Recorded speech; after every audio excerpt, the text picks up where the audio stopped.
낙동강 물관리위원회가 최근 낙동강 치수원 다변화 방안을 의결했습니다. 이를 두고 구미 지역 주민들은 크게 반발하고 있는 상황인데요.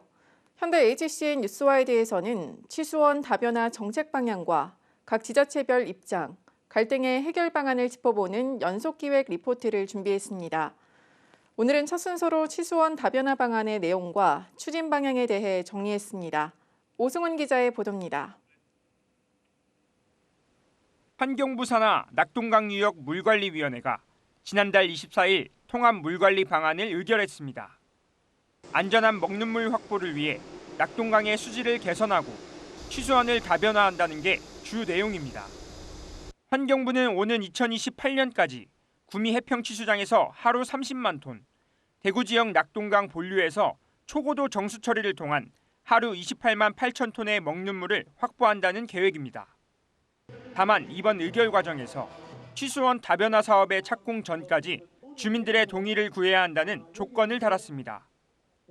이와 함께 환경부는 수혜를 받는 지역인 대구시가 영향을 받는 지역인 구미시를 위해 상생기금을 마련하고 농산물 우선 구매를 약속하는 등 지속적인 혜택을 담보하도록 했습니다. 환경부의 이 같은 결정에 대구시는 환영의 뜻을 밝히며 상생 방안 지원을 약속했습니다. 저와 대구시는 해평치수원의 공동 이용 결정이 대구의 직접 지원을 통한 영향지역 주민들의 삶의 질 향상뿐만 아니라 KTX 역사 신설 등 구미 발전의 원동력이 될 수 있도록 끝까지 함께하고 응원하겠습니다. 이처럼 대구시는 당장 올해 2차 추경 예산안에 100억 원의 상생기금을 편성했습니다. 반면 구미의 낙동강 유역 주민들은 즉각 반발하고 나섰습니다. 우리 주민들은 절대 물은 사고 팔 수 있는 흥정의 대상이 아닙니다. 이것을 정치 논리로 사고 파는 돈을 얼마 주니까 하는데 이것 또한 역시 구미 시민들은 너무나 큰 분노를 느끼고 있습니다. 이와 함께 구미 지역 정치권에서는 통합 물관리 방안 의결 과정에서의 형평성 문제를 제기하기도 했습니다. 구미에 사람은 딱 한 명밖에 안 들어가 있습니다. 43명 중에. 있을 수 없는 일이죠, 사실은.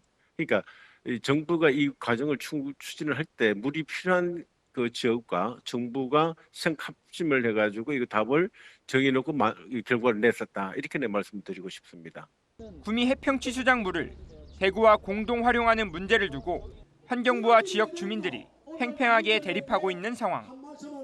이러한 가운데 환경부는 올해 안으로 사업 비용과 적용 기술 등 세부 추진 방안을 검토하기 위한 타당성 용역에 착수할 예정이라고 밝혔습니다.